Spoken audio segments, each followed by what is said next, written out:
Ciao guys, Revu here. So in this video I'm gonna talk about CYBERSHOES, a new Kickstarter coming very soon that is aiming to compete with, of course, the more expensive treadmills with a different solution. But can it really do it?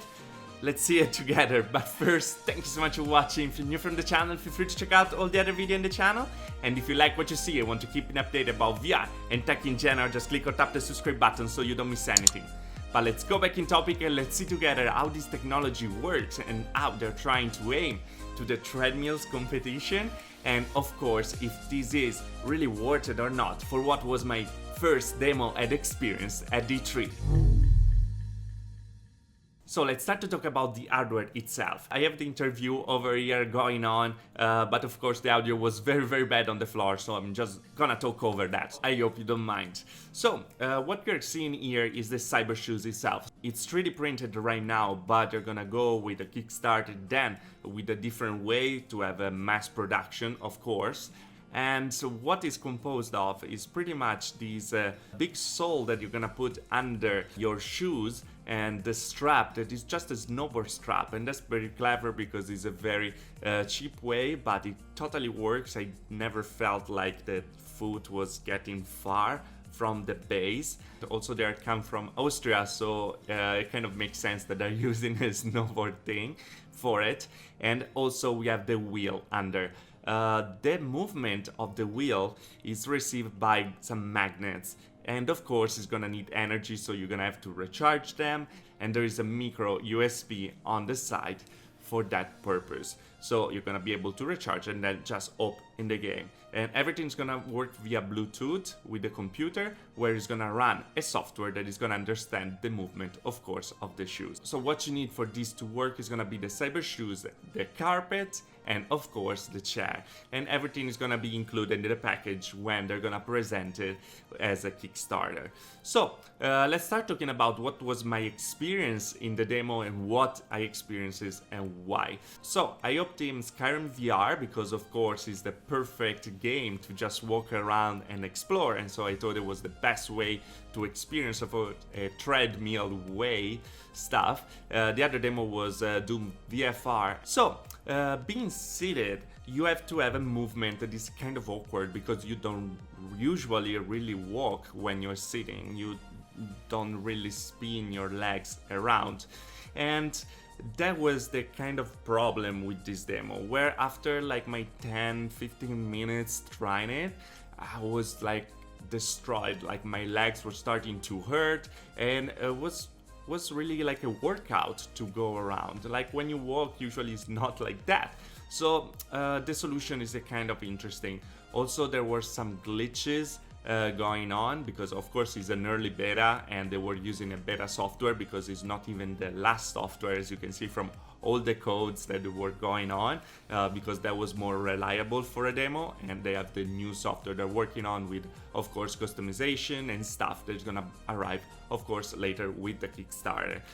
For what was the demo was interesting because the movement wasn't really related anyway to my real movement. They set it up a little more, so when I was walking I was going farther than what I was expecting. Same time was shorter. There wasn't really a real feedback on it, so it was kind of hard to rely on the movement from your legs, and that kind of disconnection between the two movements was kind of creating a weird sensation. Of course, here we're talking about a beta, we're talking about just trying for 15 minutes. Really, probably you have to get used to, like you get used to natural locomotion and steam when you use your arm to do a locomotion, but the experience in there was a kind of weird. Sometimes I was going back even if I wanted to go forward, so yeah, it was a kind of a mixed bag, to be honest. But I appreciate the fact that they are trying to do something to be a little cheaper, of course, than what was the treadmill, and maybe just sitting like higher, or maybe using just what I can think about instead of a regular spinning chair like the one they're using. Maybe use a bicycle seat that is not gonna be super comfortable, but at least your legs are gonna be more free to move around, so probably that would be ideal. Also, they're not planning on use Vive trackers to really understand the movement on your legs. They're just relying on the wheel that is under the shoes. and that's okay. That's all their software, and that's why, of course, it's cheaper than what you will expect, even if it's not super cheap. I'm gonna talk about that later. Also, there included a white box that they showed me at the end, where there's a slider that you can just put up and down to change the speed without relying on the software. So maybe you are in VR, instead of like going the software on the desktop and stuff, you just can move this slider and go up and down with the speed and really give the feedback that you really want from the game. They're not going with the real speed because they said that it's not fun. That's kind of, I don't know, for me. I would like to have my real speed because I would like to feel that I'm really walking, and without that, it's like there's still a disconnection on the real movement and not. By the way, also the wheel has a twisting mechanism, so you can understand a little the rotation. So if you want to rotate a little in fast-paced shooter, that is gonna help for sure. But to move, you're gonna always rely, of course, on your chair movement, so on your direction in real life, and that make it more interesting, of course. But in the demo, everything was related to my head, so it wasn't really like I would expect in real life, so they still have to work on it for sure. By the way, the Kickstarter is gonna start pretty soon, and the price is probably not what you would expect.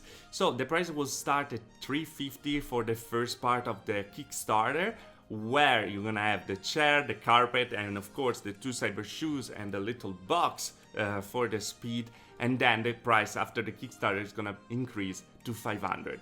So I leave you just with the price, and I don't know what you think about the price. Is like too expensive? What would you really expect? What you really willing to pay for an experience like this?